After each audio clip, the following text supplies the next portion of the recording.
Bw'oba oli Saudi Arabia oba olinayo omuntu wo naye ng'ayagala kufuluma, gavumenti yamukkiriza afulume era ebisaawe biggule, ennyonyi zitambula paka mu Gw'ekkumi. Mpuliriza bulungi, paka mu Gw'ekkumi. Gwe mukama wo gw'atannagamba alina ensonga lwaki talina kugamba, tayagala obimanye. Ne Saudi yakkiriza abaana bafulume oba abagwira.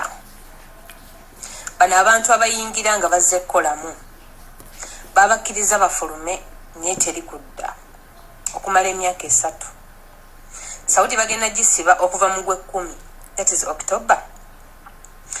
Bagenda kugisiba nga teriyo mukozi afuluma, teriyo mukozi ayingira. So kati gwe ayagala okufuluma nga ddala oyagalira ddala okufuluma odde ewammwe awulira olulimi lw'enjogera, yessaawo olina okugamba mukama wo kuba bakimanyi talina gy'agenda kujja mukozi agenda kutuuzaawo emyaka egi. Kati tugeze nga gwe olina pulaani zo ndala, nze nkulabuddeko, tasobola kugamba lwaki talina wagenda kujja mukozi ssaawa eno. Bwe onooyogerako ku kyokudda ewaka nga kugamba ebisaawe baabisiba. Saudi yaguddewo ebisaawe era yabiggulirawo munnansi wa Saudi ayingira okuva ebweru. Naawe omugwira afuluma ku migration ya Saudi tewayingirawo mugwira, wabula bafuluma kwekiziki babakkiriza paka mu Gw'ekkumi. October bwaggwaako, olira bulungi, bwaggwaako aba Saudi Arabia bagenda kuba bamaze okuyingira bonna nga n'abagala okufuluma bamaze okufuluma. Gwasigaddeyo ogenda kutuula emyaka 3 okujjako nga waliwo ekikyuseewo. Ku ssaawa eyo kyabadde ku mawulire nabiwulidde ne mbibuuza, kale nasoose kubiwulirako ne mbibuuza papa wansi, ate omusajja ali honest, nambuulira nambuuza olinayo omuntu e Saudi, konza naye ninayo mikwano gyange, nanyinyonnyola bwe kiri. Yo nga yo egenda kuggalawo ebisaawe byayo nga tebiddamu kukola okumala emyaka 3 paka korona. Simanyi oba aliwona oba paka lwe balizuula nga okufuluma kati nga badiplomanti nga balina gye balaga, naye gwe kaabwera waabwe tebajja kukkiriza. Era teriyo mwana agenda kuddamu kuyingira mu Saudi okumala emyaka 3. Bwe banaaba bamaze okusiba ekisaawe naawe bayinza obutakukkiriza kufuluma. Kati kino kigende eri gavumenti yaffe, abaana babakkiriza okufuluma naye tebayina ssente zigenda kusasulira bintu bye baagala, kuba bateekawo ennyonyi simanyi yabakadde 3. Obuukingirako online ssente oziteeka ku akawunti ya embassy. Kati omuntu nga nze Saala siwa kwesiga embassy gye sitamanyi, nga ne bemmanyi bamema palamenti batula ne balya ssente emisana ttuku ne baziyisa ne baziteeka mu nsawo yaabwe nga tubalaba ensi yonna. Naye ate nze Saala waabwe nkwate obukadde 3 muteeke ku akawunti nga sirina wadde yadde na bujulizi ku akawunti ya embassy. Omwami Yasiini tofuddeeyo kukolera bantu b'okiikirira mu Saudi Arabia. Omwami oyo baamuteekawo okubanga yambasada naye tafuddeeyo, ne bw'omusindikira message tali kuddamu. Omwana ne bw'aba alina obuzibu tafaayo. Kati ku ssaawa eno tosobola kuvaayo n'ogamba nti nno abaana basolooze ssente nga baziteeka ku akawunti ya embassy yo.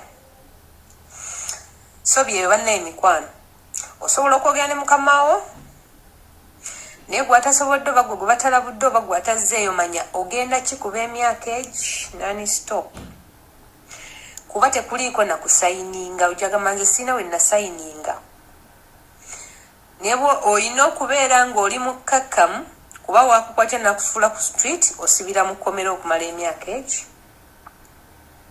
esatu juke ne bwana kusula ku gundi ku street toyina ogenda kudda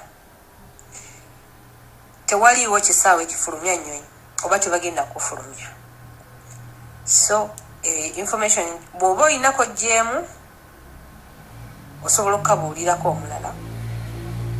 Ekisaawe kigenda kuggalwa nga October aweddeko okumala emyaka egyo nga tewali mugwira afuluma gwe gwe basibiddeyo ogenda kubeerayo, gwe gwe basibidde ebweru olina kubeera wammwe. Kati gwe tuula wansi weefumiitirizeemu weerowoozeemu ogambe emyaka 3 nsobola okikuba e Saudi oba okimanyi kyona yonna information gyenkuwadde kakati awo weesalirewo mukwano nze ndiwo kutuusaako mawulire.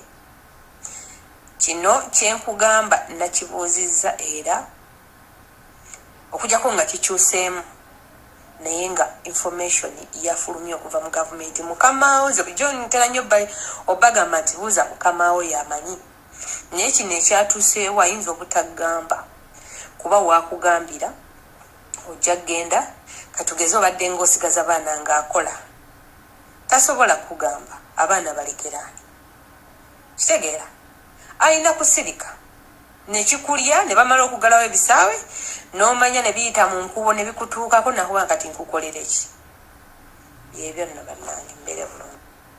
Karaba TV musukumidde video ekwatagana ku bintu bye Saudi.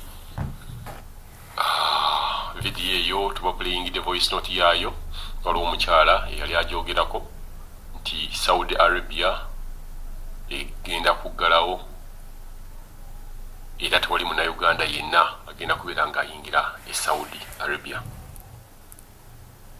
Mu bimpimpi nga tunagenda wala twagala obategeeza nti video eyo oba voice note eyo oba video eri mu kutambula video yali ntuufu mu kiseera kyeyayogererwamu era omukyala yali mutuufu mu biseera byeyayogereramu video eyo.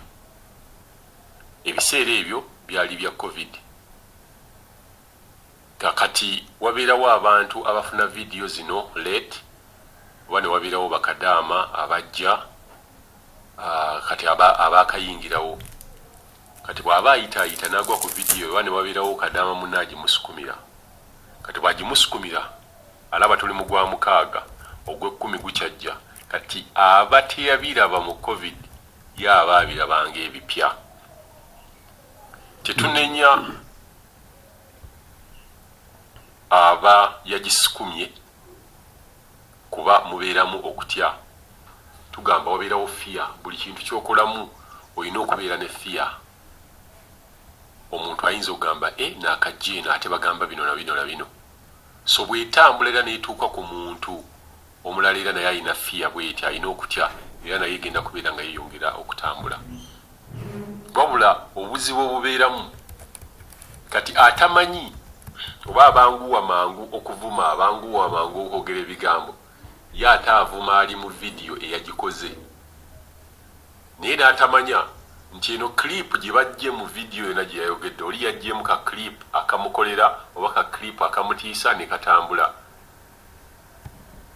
nti eyakola video yagikola era yali ntuufu n'agikola mu budde bwayo obutuufu wabula oli agiyo clip mu time eno n'agitambuza ate mu time egenda okubeera nga erina ekintu kyeteekawo. Tubirabye bingi nnyo nti omuntu tasooka na kumanya kintu kiri kitya ababeera balabye video wala tetwagadde nakuteekayo video eyo kuba omuntu mugenda ne muvuma ate ne muvumira bwereere nga totegedde video yagikola ddi lwaki yagikola naye video eno omukyalo ono yagikola mu biseera bya COVID kuba ebiseera bya COVID byali biseera nga byali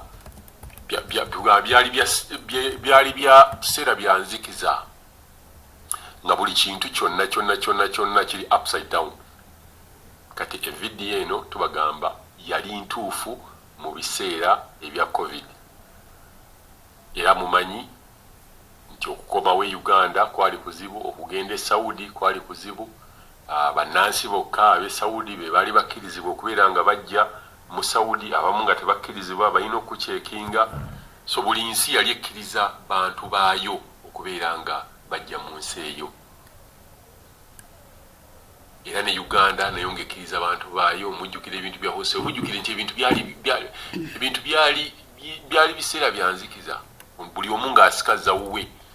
Mugenze ate ogenda kumalayo emyezi simanyi weeks 2 olina ozisasulira, ate maze okusasula kugamba nga process yonna yali mbi, ebintu byonna byali bizibu.